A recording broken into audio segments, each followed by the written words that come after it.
y'all doing? Woo! What's up? Yes, like she said, my name's Brooke Hoover, and I am originally from South Louisiana.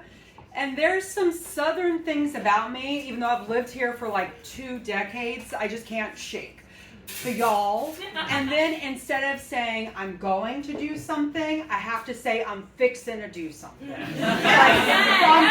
And now they're even kicking that up even more. They're saying I'm finna do something. And I'm fixing to do something, I'm finna do something. So for instance, like I'm fixing to fix myself a Coke. Would you like one?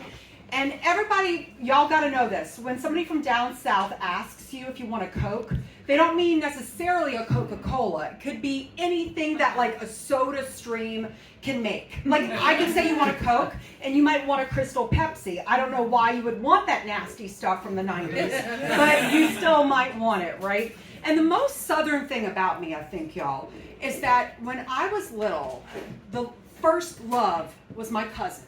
I hit on him, I crushed on him hard, and now I'm just married to him. I'm joking! My boyfriend Harry's in the front row.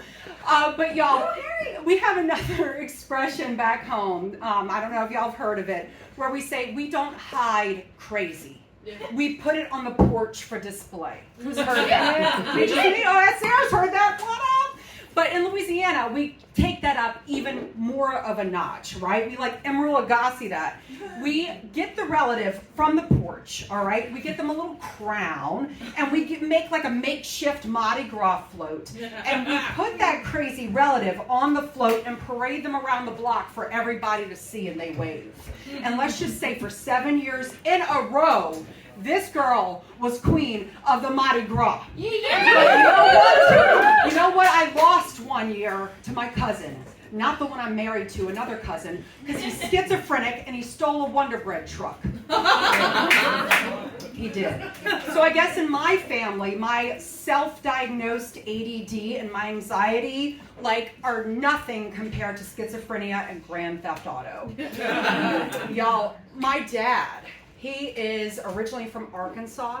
He lives in Louisiana still. He's a lawyer and a part-time city court judge. So basically, he's like John Grisham's muse. And he also has to introduce himself every time he calls me on the phone. Does anybody else's parent or grandparent ever do that? Yes. Yeah. He'll be like, Brooke, this is your dad calling. Hey, Dad, you don't have to introduce yourself. But he's also a born-again Christian and an avid horoscope reader. He's got a lot going on. And we know those two things go together just about as good as Cheetos and freshly brushed teeth. Oh. But y'all, nothing makes me feel better than to get that morning phone call from my dad. Brooke, this is your dad calling with your daily horoscope. Dear Leo, and as Jesus said to the Canaanites at Galilee, fear not, thy Mercury is just in retrograde. The word of the Lord, Dad. Y'all, I've been going through a very stressful time lately, and I've noticed simultaneously my cheeks have been very red and blotchy. So I go to my dermatologist, like a good New Yorker, and I say, Dr. Fishman, what's going on? And she's like, Brooke, I'm sad to say you have rosacea. I'm like, oh, sad. And, she's like, all right. Usually it's caused by stress or spicy foods. I'm from Louisiana. It's the spicy foods don't bother me, so it must be the stress. But y'all know who else has really rosy red cheeks? Santa Claus, right? So that guy, I don't think Santa's jolly. I think he has chronic stress and therefore chronic rosacea. But what does Santa have to be stressed out about? Well, yeah, and then I was like, you know what? My anxiety starts thinking. I'm like, well, Santa's stressed out about a lot, Brooke. He's stressed out about Blitzen and Rudolph boycotting him. They joined the union. He's thinking about maybe Santa Claus, Mrs. Claus, two-timing him with the elf on the shelf. That little guy is cute and persnickety, and he has a little funny personality, if snarky is your type.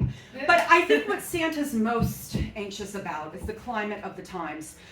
He's worried about artificial intelligence taking over his job. Right? Any writers or actors in the house? The whole house! So we're all kind of screwed. And so is Santa, and especially so is Mall Santa, because I think we all know Mall Santa is always an unemployed actor, right? Oh, bless his heart. Y'all, Bless his heart. bless his heart. That is another very Southern thing about me that I just won't shake. Y'all, something that really gets on my nerves is the term gentle reminder. Does that annoy anybody else? Yes, thank you. Also known as friendly reminder. There's nothing gentle or friendly about that. And it was clearly like thunk up by like some geniuses who work in HR like Gretchen and Pamela were like, and they work for a nonprofit. Of course they work for a nonprofit. They're like, oh, we're going to think of the most passive aggressive thing to ever enter people's inboxes. Right? And y'all, I think we have a lot of freelancers in the house, myself included. We all know gentle reminders don't work when it's time to get paid. We can wait 5, 6, 7 weeks, months, years to get paid. I'm talking you got to do bold, you got to do all caps. There's nothing gentle about that, right? You know what I'm saying? Like, we don't have that luxury. Like, when you work, for like a full-time job, have benefits and 401k, then you can do your little gentle reminders. All right, Gretchen and Pamela? Okay. Talking about mental health today. And I'm in therapy, again, like a good New Yorker. That's like probably the very most New York thing about me. That and that I really love seltzer.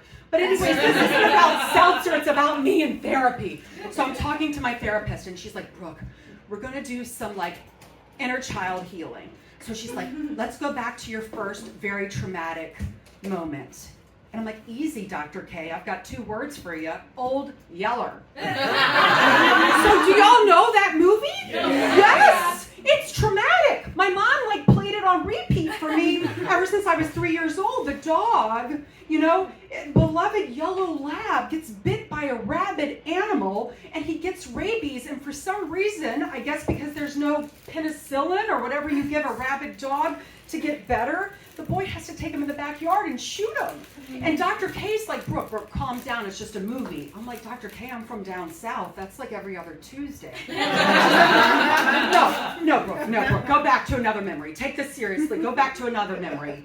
And I'm like, okay, 4 words for you, The Fox and the Hound. 5 words. And she's like, Brooke, come on, that's an animated film. And I was like, that animated film gave me friendship trauma and abandonment trauma. And she's like, Brooke, friendship trauma is not a thing. Okay, all right, let me go back one more time. Oh, take a deep breath. I've got 25 words for you, Dr. K. We were fixing to head to Disney World. My mom reverses. She rolls over our beloved poodle Pierre. Kills him. We have to bury him in the pet cemetery. We have, obviously, clearly we have a lot of these moments, therefore we have a pet cemetery in the backyard. And then we have to drive to the New Orleans airport to head to the most happy place on earth. And Dr. K, for once, doesn't have a response. She just looks at me and she's like, whoa, Brooke, that must have been really rough. We get it, the dog thing. I didn't know people might understand what a homonym was. So I think that's what a homonym is. Y'all, I have 2 dogs, Annie and Archer, and I love them like they're my children, right? And I really want to try to fit in with some mommy groups, okay? So I'm like, hey, moms, it's really hard being a mom. And they're like, Brooke, you're a mom of dogs. I'm like, yeah, but hear me out. Sophie's choice. Right? Like if Annie and Archer, I can't choose between my 2 Pomeranians. Like if the bad Nazi guy was like, give me your 1 Pomeranian. That's my German accent. I can't decide between Annie and Archer, but if it was children, human children, I'd just be like, here, take the ugly one. Am I right? Y'all, I have something else wrong with me, and it's called auditory anxiety. I've diagnosed myself with that, but I really do think it's a real thing. I don't know what the clinical term is, but basically it means that certain sounds really bother you. And so my boyfriend and I were going to see my friends play, and now mind y'all, this play warns that there's rear male nudity, albeit brief, in the play. I'm like, okay. So all of a sudden I hear this noise all over the mic. I don't like it here! I can't stand it here! It's ugly! It's dark! Ah! I'm like, what is that sound? It's the sound of a child.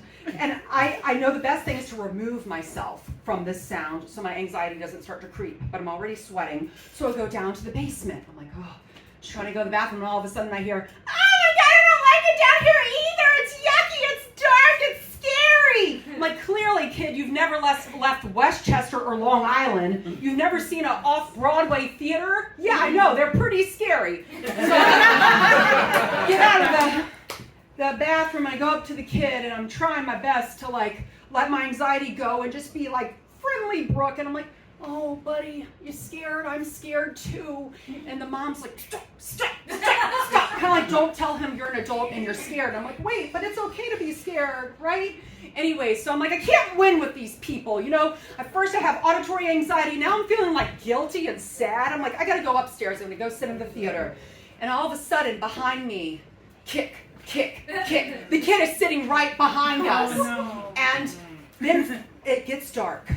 And for some reason, the magic of the theater, the magic of the brief rear male nudity calms the kid down. But at intermission, okay, the parents must be like, oh, this kid is so good, let's get him a toy. They get him, my friend is randomly selling stuffed banana toys. And they get the kid the toy, the lights go dark in the theater again for Act 2, and all of a sudden I hear squeak, squeak, squeak, squeak. It's a squeaky toy. My dogs don't play with squeaky toys for very good reason. This boy is squeaking a squeaky toy in my ear. And then all of a sudden, a drag queen comes on and performs in my friend's show, and the kid gets quiet. And so I just want to say this. For all the people back home, I don't take ownership of them down south, who are saying things like, oh, the gays are bad. The gays are teaching our children to be bad. The drag queens are teaching our children to be bad. I got a message for them. The kids were bad well before they met a drag queen or well before they met a homosexual person. Woo! Banana squeaky toys. Got one more thing for you. I really don't hate children, but I used to babysit them. Keyword, used to babysit them. And I actually really like this part. I saw a checkerboard on some of these tables here because I like to play these games that are now considered vintage, like Hi-Ho Cheerio or like Chutes and Ladders or my favorite, Candyland. Woo! We got some Candyland friends in here. So like this little girl, I play with her, but she doesn't play the game right because she's 2. And she's a little beast. And instead of playing the game, she likes to talk about the board. She'll point to like Jolly, the gumdrop guy, and be like, what's he here for? And I'll say, he's here so we can like bounce to Grandma Nut. Let's play the game, kid. And then she'll point to Grandma Nut and be like, what's she here for? And I'll say, she's here to give peanut brittle to all the boys and girls. And then she'll point to Lord Licorice, the villain. And she'll say, what's he here for? And I'll say, he's here to teach you how to finally pronounce your fucking R's!